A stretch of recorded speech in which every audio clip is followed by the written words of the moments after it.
그리스도를 닮은 교회라는 제목으로 말씀 전하겠습니다. 여러분, 고린도 교회는 어떤 교회입니까? 고린도 교회는 길을 잃은 교회이며 혼란에 빠진 교회입니다.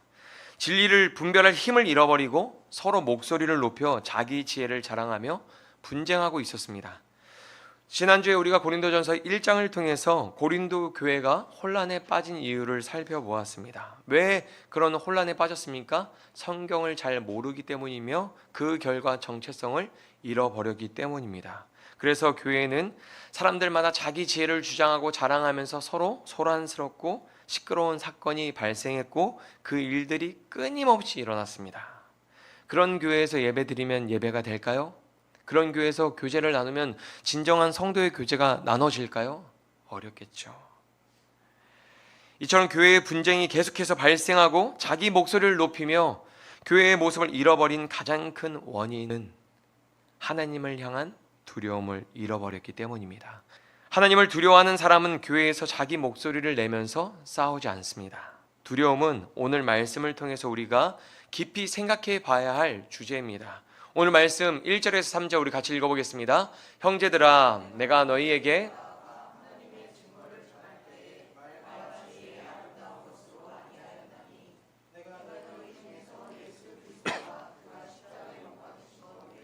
아무것도 알지 아니하게 하기로 작정하였음이라. 내가 너희 가운데 거할 때 약하고 두려워하고 심히 떨어노라. 아멘. 바울은 분쟁으로 몸살을 앓고 있는 고린도 교회를 향해서 오직 십자가 복음만 전해지길 바랬다고 말하고 있습니다.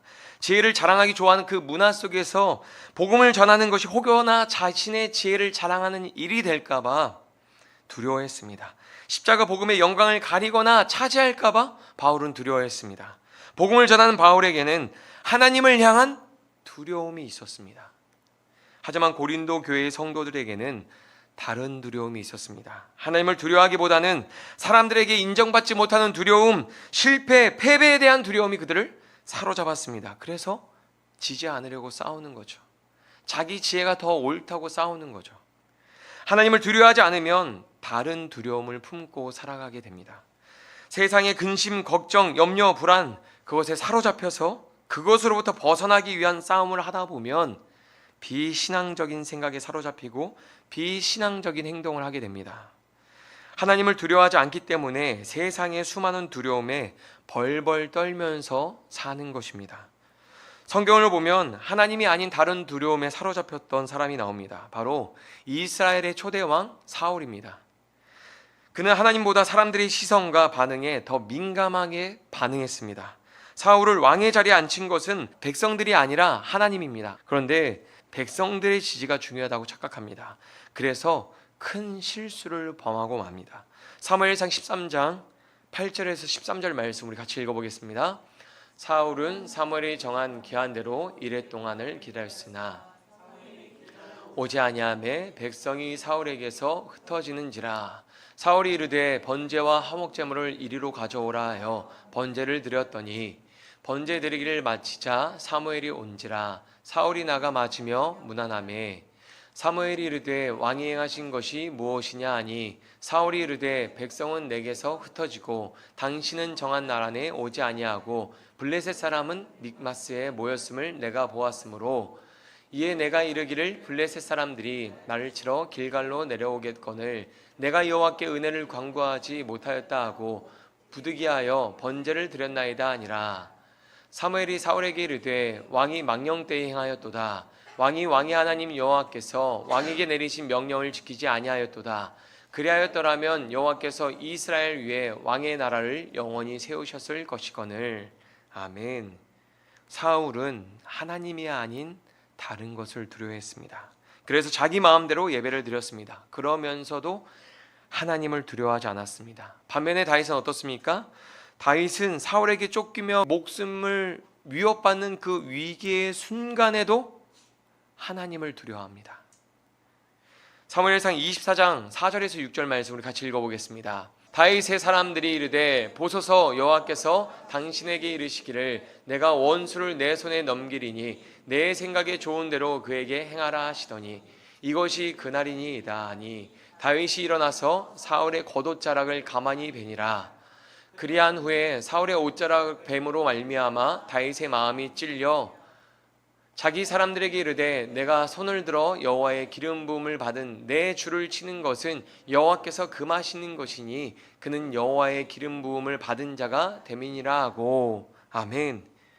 다윗을 따르는 사람들이 하나님께서 사울을 죽일 기회를 주셨다고 말했습니다. 사울을 죽이라고 말했습니다. 지금 다윗이 리더십을 발휘해야 하는 숙명적인 순간이 찾아온 겁니다. 여러분, 다윗을 따라다닌 사람들이 지금 사서 고생하고 있잖아요. 도망치고 숨고 제대로 못 먹고 불편한 곳에서 자야 되잖아요. 지금 다윗을 따르는 사람들이 말하는 거예요. 지금 하나님이 기회를 주셨습니다. 사울을 죽여야 됩니다. 다윗이 리더십을 발휘해야 되는 순간이죠. 그러나 다윗은 위기의 순간에도 기회의 순간에도 한결같이 하나님을 두려워했습니다. 누굴 두려워했습니까? 하나님을 두려워했습니다.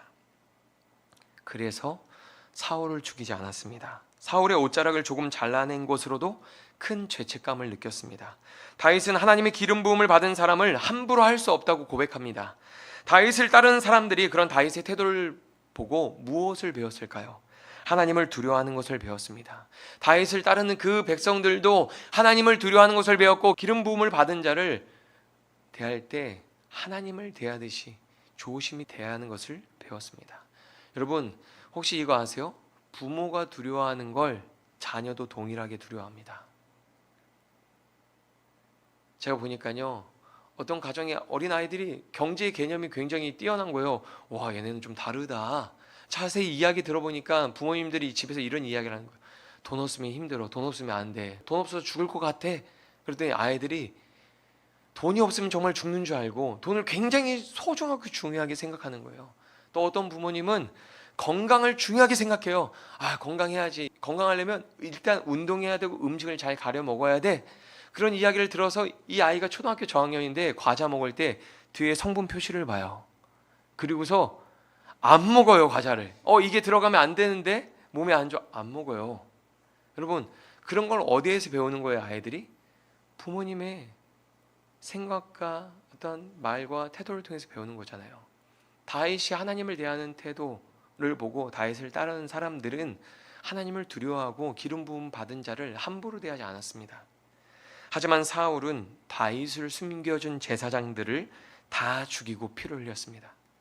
하나님을 두려워하지 않으니까 기름 부음 받은 자들을 죽이는 것을 두려워하지 않았습니다. 그리고 사울을 따르는 사람들도 하나님을 두려워하지 않았습니다. 그래서 제사장들을 죽일 수 있는 거죠. 사무엘상 22장 17절에서 18절 말씀 우리 같이 읽겠습니다. 왕이 좌우의 호위병에게 이르되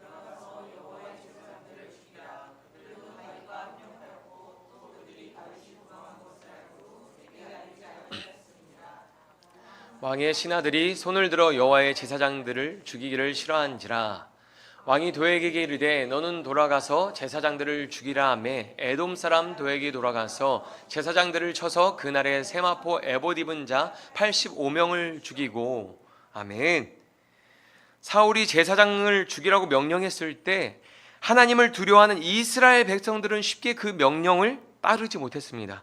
그러나 이방인이었던 에돔 사람 도액은 앞장서서 제사장들을 죽였습니다. 하나님을 두려워하지 않는 사람과 어울리고 그들을 따르는 사람은 하나님을 두려워하지 않습니다.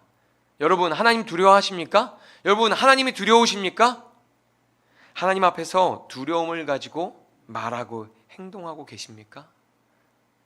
기름 부음 받은 자를 죽이는 일에 이방인이 앞장설 수 있었던 것은 그가 성경을 모르는 사람이었기 때문입니다.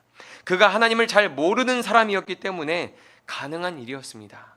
고린도 교회에도 성경을 아는 사람보다 모르는 이방인의 비율이 훨씬 많았습니다. 그래서 교회에 끊임없이 분쟁이 일어날 수밖에 없었습니다. 칼은 휘두르며 싸우지 않았지만 날카로운 말을 던지며 서로의 마음에 상처를 주고 상처를 받으며 분쟁의 불이 꺼지지 않았습니다. 이 모든 것은 하나님을 향한 두려움을 잃어버렸기 때문입니다. 하나님 두려워하는 사람이 어떻게 교회에서 그렇게 자기 목소리를 크게 내면서 싸울까요? 헐뜯을까요? 그렇게 할 수 없죠. 교회의 분쟁이 계속 발생하고 한 마음을 품지 못하는 것은 교회의 주인 되시는 하나님을 향한 두려움을 잃어버렸기 때문입니다. 우리는 연약한 인간입니다. 그래서 두려움 없이 인생을 살 수는 없습니다. 모두 다 두려움을 품고 살아갑니다. 그러나 그 두려움이 하나님을 향할 때 온전한 예배자로 거룩한 삶을 살게 되고, 어떠한 상황과 환경에서도 하나님의 말씀을 분별하기 위해서 힘쓰고 결국은 순종의 자리로 나아가게 되는 겁니다. 하지만 다른 두려움을 가지고 살아가는 사람들은 세상의 가치와 문화에 휩쓸리고 사람들의 말에 민감하게 반응하면서 비신앙적인 삶을 살게 됩니다. 한번 스스로에게 질문해 보십시오. 나는 어떤 사람인가? 나는 정말 하나님을 두려워하며 살고 있는가? 가정에서, 직장에서, 예배드리러 교회 와서 나는 지금 하나님 앞에 두려워하는 마음으로 하나님을 예배하고 있는가? 한번 돌아보시기 바랍니다. 고린도후서 11장 24절에서 27절 말씀 같이 읽겠습니다. 유대인들에게 40에서 하나 감한매를 5번 맞았으며 3번 태장으로 맞고 1번 돌로 맞고 여러 번 여행하면서 강의 위험과 강도의 위험과 동족의 위험과 이방인의 위험과 신의 위험과 광야의 위험과 바다의 위험과 거짓 형제 중의 위험을 당하고, 또 수고하며 애쓰고 여러 번 자지 못하고 줄이며 목마르고 여러 번 굶고 춥고 헐벗었노라. 아멘. 여러분 혹시 PTSD라고 들어보셨습니까? 요즘 이걸 모르는 사람은 거의 없을 거예요. 외상후 스트레스 장애라는 병이 있습니다. 심한 고통을 겪게 되면 그 고통을 기억하는 정신질환입니다. 여러분, 바울은 복음을 전하면서 여러 번 죽을 고비를 넘겼습니다. 복음을 전한다는 그 길 자체가 그냥 고난 속에 들어가는 겁니다. 생각하지 못했던 위기가 계속 바울에게 있었습니다. 계속 위험을 겪고 언제 위기가 나에게 찾아올지 모르는 그 시간들을 보냈습니다. 그러면 복음을 전할 때 무엇을 두려워해야 할까요? 한번 생각해 보세요. 바울이 복음을 전할 때 무엇을 두려워해야 할까요? 돌 맞는 거 두려워해야 되지 않을까요? 다시 사람들한테 붙잡혀서 태장을 맞는 것을 두려워해야 되지 않을까요? 언제 내가 추위에 벌벌 떨고 굶주리게 될 것을 두려워해야 되지 않을까요? 근데 바울이 어떤 걸 두려워합니까? 오직 십자가 복음의 영광을 가리게 될 것을 두려워합니다. 나를 통해서 십자가 복음이 온전히 전달되지 않을 것을 두려워합니다. 여러분, 이해되지 않죠? 바울은 그 두려움을 가지고 살았습니다.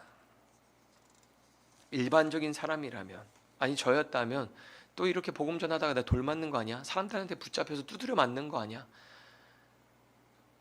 내 또 굶주려서 먹을 거 없어서 이렇게 고통당하고 추위에 벌벌 떨면서 그냥 그렇게 헐벗는 사람처럼, 세상에서 가장 미련하고 그냥 어리석은 사람처럼 사람들에게 보여지는 거 아니야? 그걸 두려워야 할 것 같은데, 바울은 무엇을 두려워했습니까? 십자가 복음의 영광을 가리는 것을, 십자가 복음이 온전히 전달되지 않는 것을 두려워했습니다. 여러분의 두려움은 무엇입니까?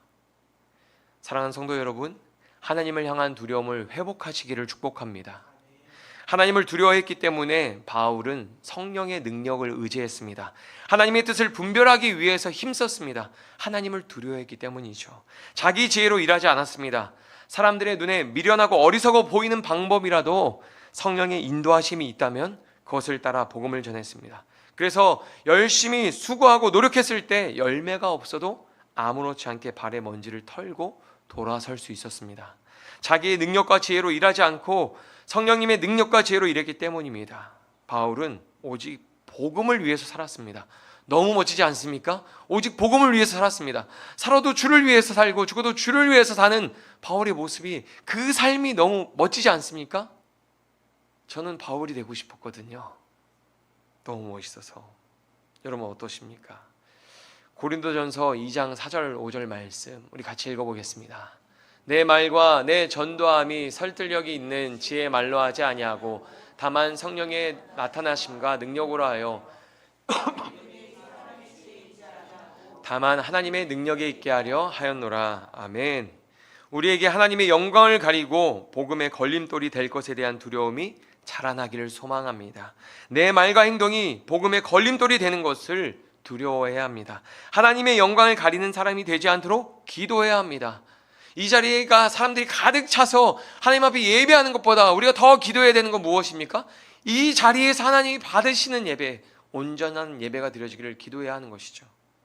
오직 성령의 능력을 의지하며 복음을 전했던 바울은 다시 성령의 능력을 의지하며 고린도 교회에 편지를 써서 보낸 것입니다. 성령의 능력으로 다시 복음의 역사가 그 교회에 일어나기를, 회개와 회복의 역사가 일어날 것을 신뢰하며 편지를 보낸 것입니다. 고린도전서 2장 7절에서 10절 말씀 같이 읽어보겠습니다. 오직 은밀한 가운데 있는 하나님의 죄를 말하는 것으로서 곧 감추어졌던 것인데 하나님이 우리의 영광을 위하여 만세전에 미리 정하신 것이라. 이 지혜는 이 세대의 통치자들을 한 사람도 알지 못하였나니 만일 알았더라면 영광의 주를 십자가에 못 박지 아니하였으리라. 기록된 바 하나님이 자기를 사랑하는 자들을 위하여 예비하신 모든 것은 눈으로 보지 못하고 귀로 듣지 못하고 사람의 마음으로 생각하지도 못하였다 함과 같으니라. 오직 하나님이 성령으로 이것을 우리에게 보이셨으니 성령은 모든 것 곧 하나님의 깊은 것까지도 통달하시느니라. 아멘. 바울은 세상의 지혜로 복음을 깨닫는 것이 아니라 성령의 능력으로 진리를 깨닫는 것이라고 말씀하고 있습니다. 아무리 똑똑해도 성령의 도우심이 없으면 진리를 깨닫지 못합니다. 여러분, 이단에 가면 박사학위를 가진 사람은 굉장히 많습니다. 우리가 흔히 말하는 스카이 졸업한 사람들, 스카이 대학생들 굉장히 많습니다. 똑똑한 사람들한테만 전도해요. 타겟팅이 똑똑하고 유능한 사람입니다. 신천지는 가면 박사학위 받는 사람들, 똑똑한 학벌 가진 사람들 많습니다. 그런데 그 사람들이 왜 똑똑한데 거짓말에 속아서 이단에 속아서 거기에 빠져 있을까요? 진리를 깨닫는 것은 세상의 지혜가 아니라 하나님의 성령의 능력으로 깨닫는 것이기 때문입니다. 여러분, 바울은 이렇게 말합니다. 만일 알았더라면, 하나님의 지혜를 만일 알았더라면 영광의 주를 십자가에 못 박지 않았을 것이다. 과거에 하나님의 지혜를 분별하고 예수님이 누구인지 알아봤다면 예수님을 십자가에 못 박지 않았을 것이라고 말합니다. 바울이 이런 말을 하는 데는 세 가지 이유가 있습니다. 첫째는 고린도 교회의 성도들이 신뢰하고 의지하며 자랑하는 지혜로 하나님의 지혜를 대신할 수 없다는 겁니다. 그 지혜로 구원을 얻을 수 없다는 것입니다. 그들이 자랑하는 그 세상의 지혜의 한계를 말해주는 것입니다. 둘째는 교회에서 분쟁하며 하나님의 주권에 불순종하는 것은 예수님을 십자가에 못 박은 것과 동일한 죄라는 것을 말해주고 있는 것입니다. 자기 지혜와 생각을 주장하며 분쟁을 일으키는 행위는 예수님을 십자가에 못 박은 것과 동일한 범죄라는 것입니다. 분쟁하지 말라는 것이죠. 세 번째로 예수님을 십자가에 못 박은 사건은 하나님의 지혜를 분별하지 않았기 때문에 발생한 일입니다. 교회 안에 왜 분쟁이 발생합니까? 하나님의 지혜를 분별하지 않았기 때문에. 따라해 볼까요? 하나님의 지혜를 분별하지 않았기 때문이다. 바울은 지금 교회 안에서 자기 지혜를 자랑하는 것을 멈추고 분쟁을 멈추고 하나님의 지혜를 분별하라고 권면하고 있습니다. 마태복음 26장 66절에서 68절 우리 같이 읽어보겠습니다. 너희 생각은 어떠하냐? 대답하여 이르되 그는 사형에 해당하니라 하고, 이에 예수의 얼굴에 침뱉으며 주먹으로 치고 어떤 사람은 손바닥으로 때리며 이르되 그리스도야 우리에게 선자 노릇을 하라. 너를 친 자가 누구냐 하더라. 아멘.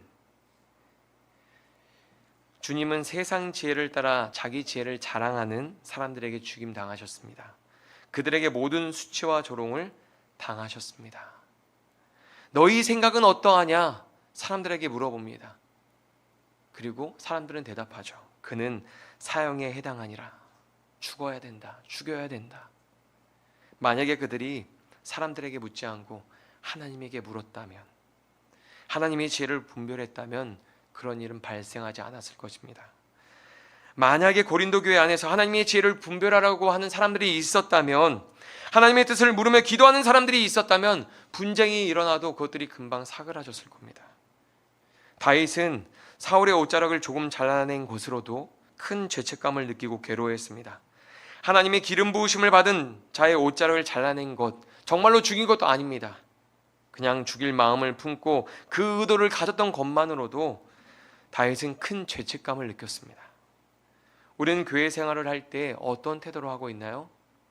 주님의 몸된 교회를 아무렇지 않게 훼손하는 모습은 없었나요? 성도들에게 날카로운 말을 하고 또 말은 하지 않지만 마음에 날카로운 마음을 품고 시기하고 질투하고 미워하며 죄책감도 느끼지 못하고 신앙생활을 하고 있지는 않을까 두렵습니다.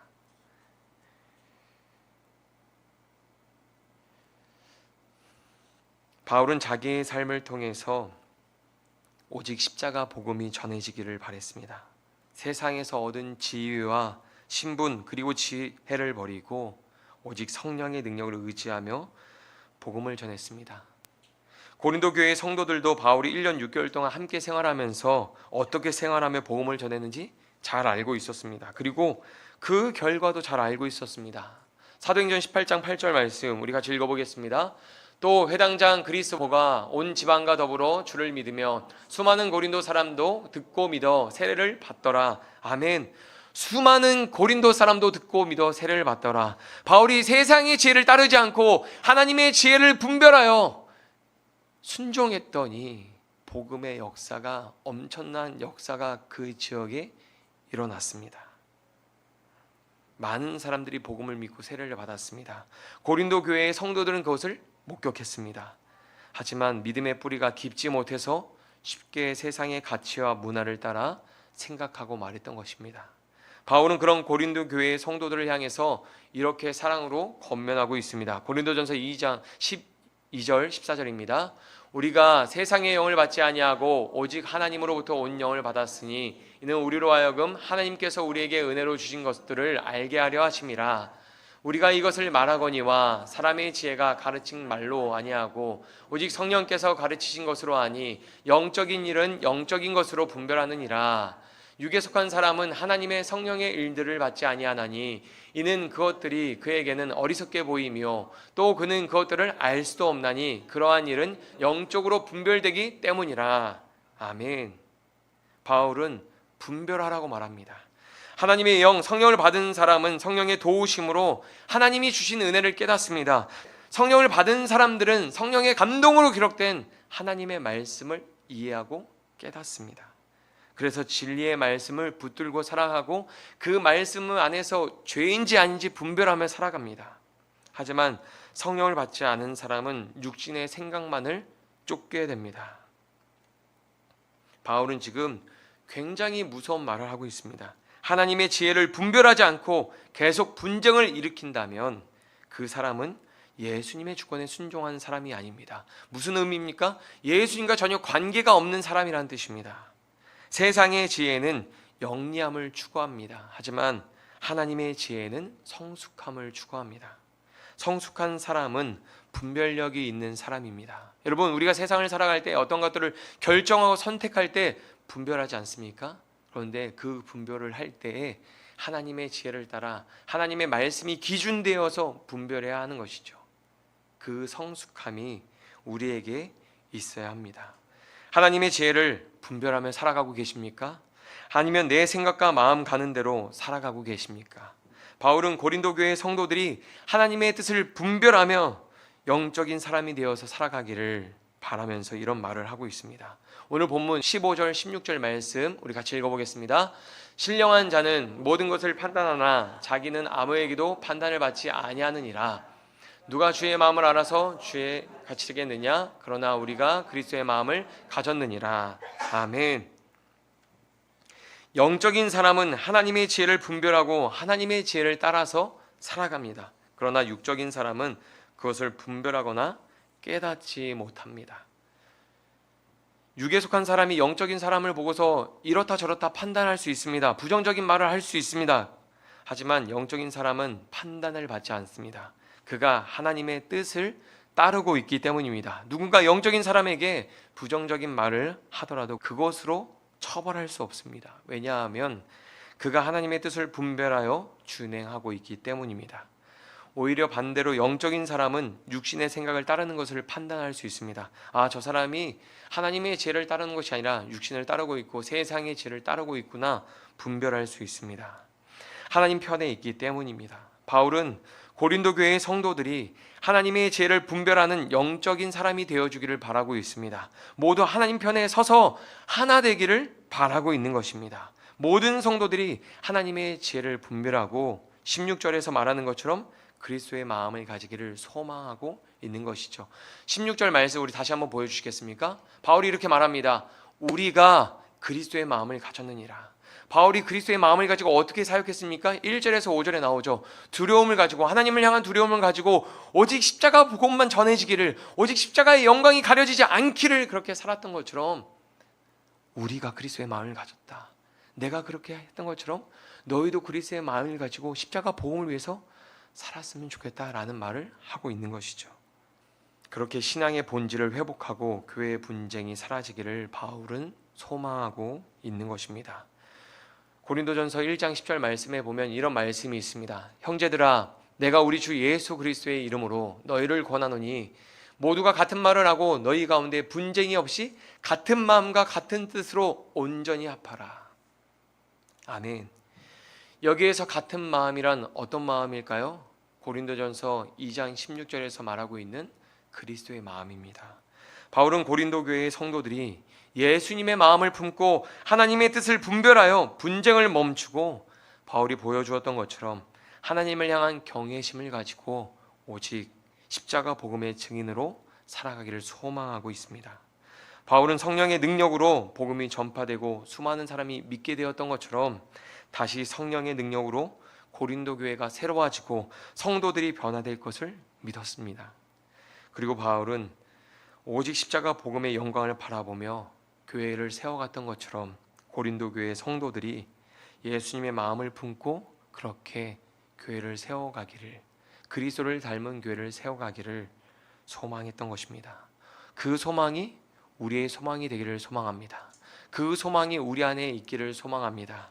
사랑하는 성도 여러분, 십자가 복음이 나의 복음이 되고 나의 능력이 되면 그리스도의 마음을 품게 됩니다. 예수님의 성품을 닮아가게 됩니다. 그럼 어떻게 될까요? 이 자리에 있는 한 사람 한 사람이 그리스도의 마음을 품고 예수님을 닮아간다면 더바인 교회는 어떤 교회가 될까요? 그리스도를 닮은 교회가 되겠죠.